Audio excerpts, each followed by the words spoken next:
Tangwetani, batu nyonso bazali kotala. Boke komi lokola elanga ya ba vampire. Biso tozali na motema, kasi baboyi koyoka. Bana ekolo bazali kolela na molili. Nakati ya pasi, tozali komona polele. Ba promesi ya lokuta ezwi biso lokola file. Moto na moto atelema, nanzela tobelela. Pe plaza ya koko silika, tozali kobunda pona mboka. Bato makasi babomi verite na ba corruption. Bongo ezotinda bato bakoma ba esclaves. Lelo Congolais azali kola muka.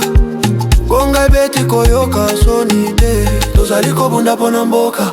Tshisekedi motema mabe talande ngobo mimboka. Tshisekedi motema mabe talande ngobo mimboka. Tshisekedi motema mabe talande ngobo mimboka. Tshisekedi incompétent au bomi United Nationale. Où est le peuple d'abord? Où est la justice équitable? Tshisekedi quitte le pouvoir. Peuple aza ya côté les mains. Musique y'a révolution et bêtis.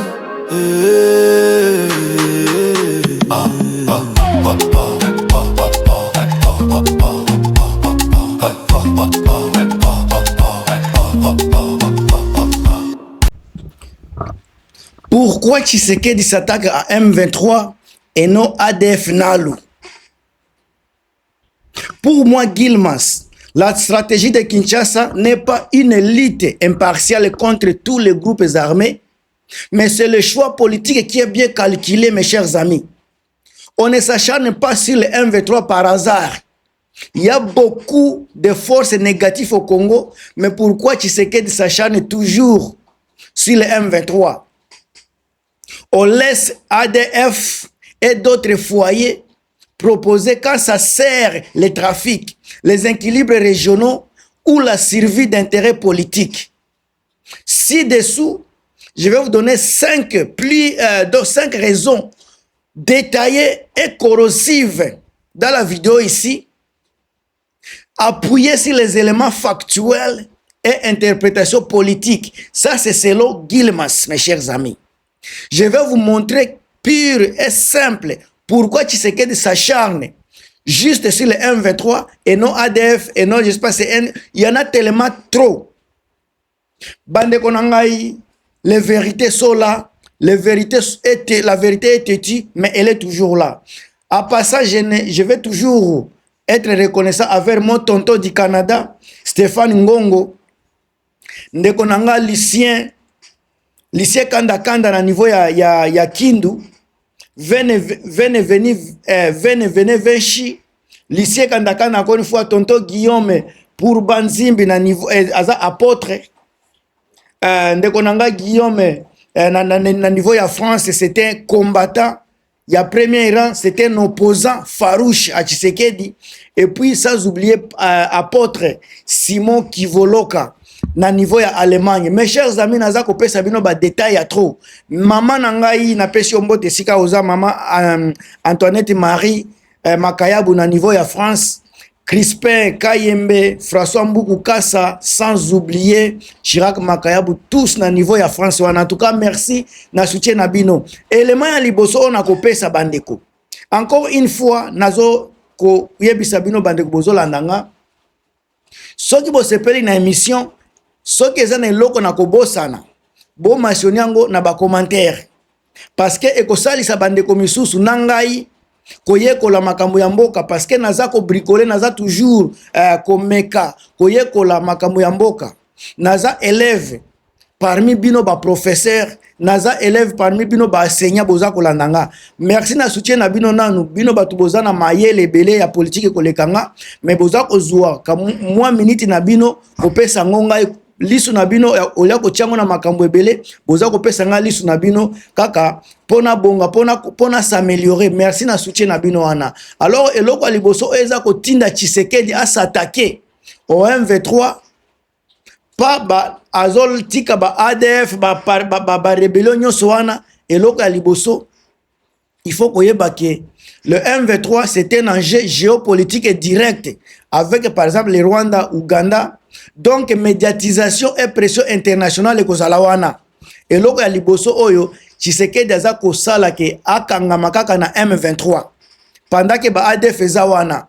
Alors Tshisekedi concentre l'effort et les grands guignols d'accusation sur le M23 parce que la guerre M23 Rwanda place Kinshasa au centre d'un affrontement international. Mais ba ADF wana ezo mema Tshisekedi na ba affrontement international était. Mais M23 eza ko mema na niveau international. Ce qui offre à Tshisekedi intérêt pour jouer la carte diplomatique. Et o eza ko chercher ba soutien et accuser un ennemi externe. Les récents sommets et les appels publics à Kagame montrent que le dossier M23 est devenu le focus principal des organisations internationales et des médias. Yangonde bozomona Tshisekedi aza ko se focaliser kuna. Et information na zongo na Reuters. Ce qui na Reuters et kopé sabino be formation avec détail. Le M23 contrôle également le deuxième élément, le M23 contrôle les territoires miniers stratégiques au Kivu. Ba territoire ezana ba minéraux oyo ba occidentaux baza koluka ezana Kivu. Ba intérêt économique direct ezana maboko ya M23 et non ba ADF nalo. Attention bozoyo ka chaque jour ADF abomi 12 lelo ADF abomi au moins 19 personnes na balubero kuna. Mais jamais régime ya Tshisekedi bakolobela makambo ADF. Jamais bato ya Tshisekedi bakolobela makambo zoleka na lubero. Jamais. Mais bango baza ko se focaliser kaka na makambo ya M23. Raison ngo naza ko pesa bino ya mibale eza pour M23 baza ko contrôler ba territoire minier stratégique na Kivu. Alors le M23 a pris et exploité les zones riches comme les rubis, les coltas, etc., etc. Ce sont des ressources convoitées par des occidentaux.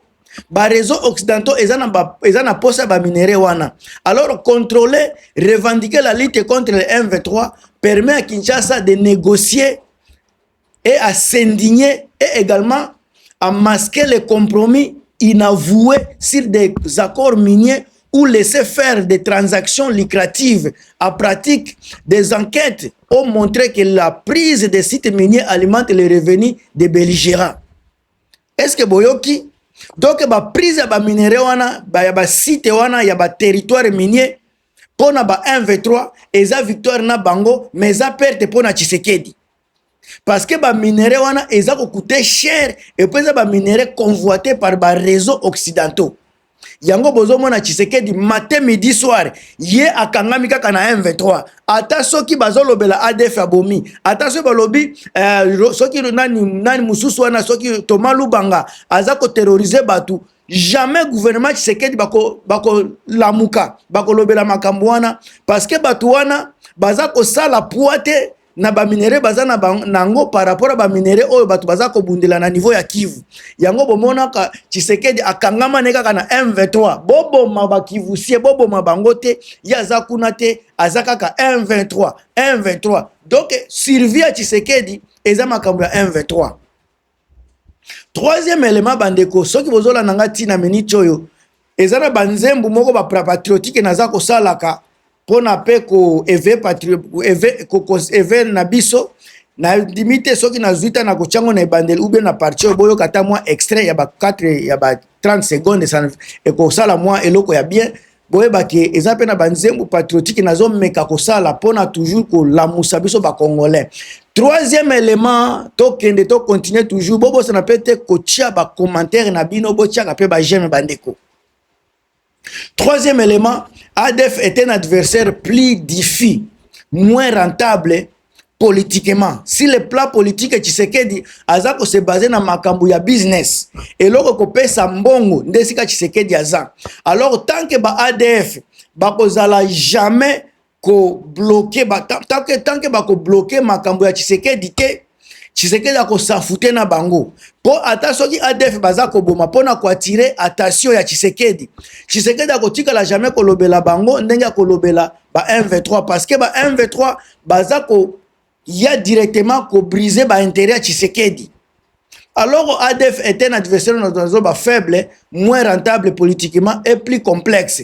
Alors ADF c'est un groupe, il y a Banda Kala, et ça groupe moko hybride. Ba idéologie na bango eza ba djihadiste bande biloko ndengwana babenga bango baso ba criminalité locale. Baza ko agir dans des zones où l'État a peu d'emprise. S'attaquer à ADF demande une guerre de longue haleine et des opérations au sol qui pourra coûter beaucoup d'argent à Tshisekedi. Tshisekedi au lieu de bimisa mbongo ya pona ko maîtriser ba ADF, aza ko préférer ko yiba mbongo ko kende ko yiba ko détourner ba mbongo ko kende ko tika ngona ba île. Ba mbongo na privé. Alors ça sont les mêmes rendements médiatiques ou de pression diplomatique que les dossiers M23 les Rwanda. Ba ADF attention baza ko opéra baza ko boma baza sala ba atrocité belé nini rendement na bango médiatique eza muke média balobelaka bango te eza ka ba média moko mike et puis pression diplomatique eza par rapport à M23 eza rapport eza penzate. Donc il y a M23 eza ko raisonner makasi yango bonaka Tshisekedi azokanga makaka na M23 ba ADF baza ko s'infiltrer économiquement et socialement mais il n'est pas simplement un ennemi extérieur à battre par des coups spectaculaires. Cinquième élément eza élément donc quatrième élément pardon nazo kitamale malembe quatrième élément eza calcul politique et interne. Diviser pour mieux régner est un système Tshisekedi azosala. Diviser pour mieux régner. Instrumentaliser les groupes proxy. Alors, à se focaliser, quand se focaliser na ba M23, le pouvoir Tshisekedi peut volontairement ou non maintenir des marges de manœuvre, soutenir ou tolérer les coalitions locales comme des Wazalendo, des milices qui servent de suppléants pour combattre ADF ou pour sécuriser des territoires au profit des réseaux proches du pouvoir. Cela crée une solution sous contrat qui évite d'engager massivement l'armée régulière et préserve des circuits d'exploitation locale. Des rapports indiquent également l'importance des coalitions locales et acteurs non étatiques dans les opérations. Ici, à Obokenena Newsline Institution, yangonde bako balobi makambwana. Alors, intérêt international na hypocrisie pe ezawana. Accord, deal, na double standard ezo salema. L'État peut trouver utile que le M23 serve d'apouvantail diplomatique pendant que les accords régionaux et commerciaux continuent de se négocier. La polémique autour d'accords miniers et les relations entre l'Union européenne et le Rwanda illustre un double standard qui avantage certains acteurs au détriment d'une action cohérente contre tous les groupes armés. Cela permet à Tshisekedi de dénoncer Rwandais tout en restant engagé dans la tractation opaque. Wana ba réalité oyo naza kopesa la bino eza makamoko ya grave. On a bimisi yango na The Guardians. Leska bokuta makambo oyo. Le complément tactique sika makambo oyo tokota na complément tactique que l'opposant akoki kosala parce que l'opposant na biso bazaka kuna pona biloba loba. Mais oyo opposant akoki koloba. Quand tango ba réseau internationaux bazako profiter na ba mine à Kivu, l'État ferme les yeux si ces réseaux servent des intérêts politiques ou financiers. Ils ont ba communication na ba action réelle au batoki ko sala. Ba grande déclaration par exemple contre M23 ou bien pour ba makambo belé au boki ko sala. Ils ont dépendre na niveau na force politique et opposition ndenge ba ko se maintenir ndenge ba ko lobela makambo. Alors, les réalités sont simples, soit une réalité simple et cruelle. Tshisekedi azako pona place ya kobundela. Azako pona champ ya bataille. Le M23 lui sert d'ennemi commode et international visible. Ce qui a bundi na ba ADF a ko dépasser et puis ba ko lobela yete parce que média occupé penza ADF été. Alors, pour faire porter la responsabilité au Rwanda et pour mobiliser le soutien diplomatique, beaucoup de côté ba ADF Moutata moko taza occupé na noti koloba et puis ba gestion à la fois militarisée et commerciale par des acteurs locaux et des réseaux opaques au besoin na ba niveau ya ba beni kuna ba professeur ya Ituri. Alors bandeko, l'accès aux minéraux, le jeu d'alliances régionales et les intérêts politiques intérieurs expliquent pourquoi Tshisekedi a prioriser, soit qu'on prioritariser guerre kaka ya M23. Donc ce qui bozongi na ndenge na bandaki tangu na lobby que enjeu politique direct avec le Rwanda, vous allez comprendre que ba M23 baza ko contrôler ba territoire oyo stratégique pour na ba réseau internationaux. Pendant que ba tu ADF baza penza na eloko ya malongate si la géopolitique baza eloko malongate. Malgré que baza ko boma donc batu baza intéressé na makambo wana te parce que lelo média elobelaka place intéressa sika ba média internationaux bazo kipe kutu kolobela ADF te mais bazo landa M23 parce que M23 baza ko détenir so baza ko tenir ba biloko bango baza nango posa yango bazo créer baza ko alimenter communication autour ya ba M23 yango bozo bona sika Tshisekedi a créé politique moko interne a divisé pour mieux régner. Si a divisé, a occupé makambo ya Kivu te, makambo ya ADF te, a yebi ke soki a lobeli bango a ko régner te, mais oyo e ko faire ye régner, ko faire ko yoka ye ko lobela ye libanda, eza ba M23. Yango bonzo mona akangami kuna. Toza pe na ba intérêt internationaux, ya ba hypocrisie. O tozo benga ba accord na ba deal à double standard. Côté moko baza intéressé, côté mususu baza intéressé te. Donc les populations ya Nord Kivu ya Ituri baza délaissé eza la gouvernement Tshisekedi bango tu baza occupé makambo na bango te. Na komi na suka ya vidéo na meki kopesa bino 5 éléments clés o eza ko lakisa ke Tshisekedi malgré baza ko boma batu na ba Ituri, malgré batu na ba Lubero baza ko kufa, lui il s'affout de cela. Ce sont les intérêts qui comptent pour lui. Et puis, intérêt naye, eza ba minéraux, oyo, ba réseau occidentaux, baza nango posa. Et puis, ba minéraux, wana, eza détenu par ba M23. C'est là où yepe, aza ko kangamaka akuna. Bogotika la jamais koyoka, régime Tshisekedi, bazo lobela makambu ya Beni, ya ba ADF, ba beta kayango kara. Parce que ba yebi, kuna intérêt, eza muke, place ya ba intérêt na bango, baza ko se retrouver, eza na bitumba ya ba, ya nini? Ya Kivu.